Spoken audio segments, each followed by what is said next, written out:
যারা আমার নিয়মিত ব্লগ দেখেন তারা জানেন আমার মা বোন আমার কাছে ছিল, বাট আমি যখন ভয়েস দিচ্ছি অলরেডি চলে গেছে। তো আমাদের সবার জন্য কুলফি মালাই নিয়ে আসছে আমার হাজবেন্ড, তো সবাইকে দিয়ে দিচ্ছে, আমরা কুলফি মালাই খাচ্ছি। আর কুলফি খেতে পছন্দ করে না এমন মানুষ তো খুঁজেই পাওয়া যায় না, আমার অনেক পছন্দের একটা খাবার। জানি না কার কার পছন্দ, অবশ্যই জানাবেন কমেন্ট করে, ভালো লাগবে। আর এখানে আমার মা হচ্ছে মা আর বোন মিলে পিঠা বানাইছে। আর মা বোনের হাতের পিঠা স্পেশাল, দেখেন এটা হচ্ছে ভাপা পুলি পিঠা। আমাদের ওইদিক খুবই প্রিয় একটা পিঠা, এটা ভাজা মানে তেলে ভাজাও বানানো হয়, আবার ভাপায়ও বানানো হয়। তা দেখা যায় তেলে ভাজা জিনিসটা একটু কম খেতে চাই, যার কারণে এই ভাপাটাই বেশিরভাগ বানানো হয়।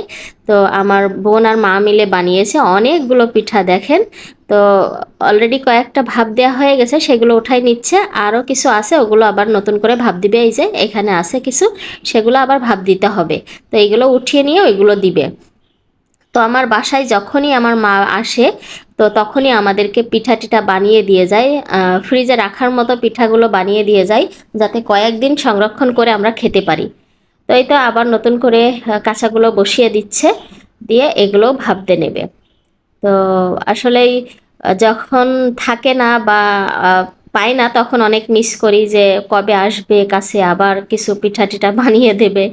আর আসলে মা কাছে থাকলে তো ভালোই লাগে, আর যখন না থাকে তখন তো ভালো লাগে না, কিন্তু কিছু করার নেই, আমরা যেহেতু শহরে থাকি, এটা মিস করি। তো একটু পানি কম ছিল, আবার একটু পানি দিয়ে এটা এখন বসিয়ে দিচ্ছি, ব্যাস হয়ে যাবে।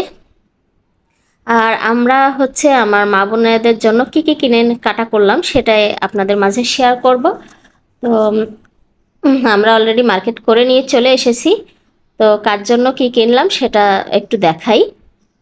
তো সবগুলো আগে বের করে নিই। এখানে আমার হচ্ছে বোনের মেয়ে আসছে, আমার বোন আসছে, আর আমার মা, তো সবার জন্যই কেনাকাটা করে নিয়ে এসছে অলরেডি। তো এক এক করে সবগুলো বের করে নিই, তারপরে দেখাচ্ছি কার জন্য কি কিনলাম।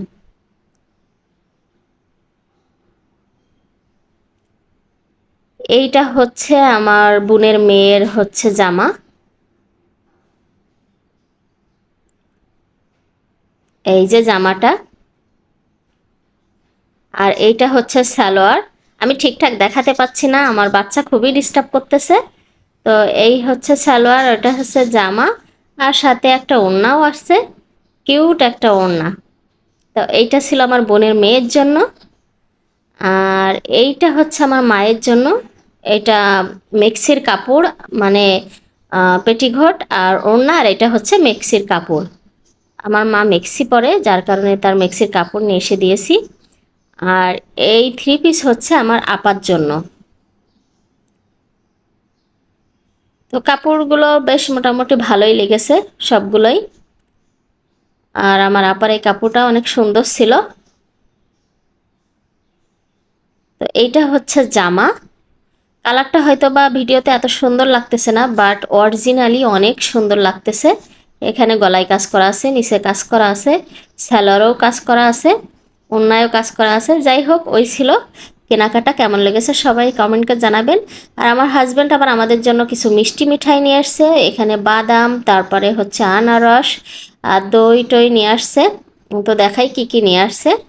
আর এইখানে আমি বিরিয়ানি রান্না করব, তার জন্য কিছু হচ্ছে প্রয়োজনীয় জিনিসপত্র নিয়ে আসছে। এই যে মশলা, বাদাম, তারপরে কিশমিশ, তারপরে আলু বোখরা, তারপরে চিনি, ওই যে পোলা চাল, আর এখানে হচ্ছে টক দই, মিষ্টি দই, আর সাথে আছে হচ্ছে রসমালাই। তো রসমালাইটা নিয়ে এসে আমরা খুলে সবাই মিলে খেয়ে নিয়েছিলাম আগে, কারণ রসমালাই ফ্রিজে রেখে খাইলে আমার কাছে যেন ভালো লাগে না, মনে হয় কেমন যেন আঠা আঠা হয়ে যায়, যার কারণে সাথে সাথেই সব খেয়ে ফেলছিলাম। আর হচ্ছে এখানে মিষ্টি দই, টক দই তো আছেই। তো এই ছিল মিষ্টি মিঠাইয়ের আইটেম।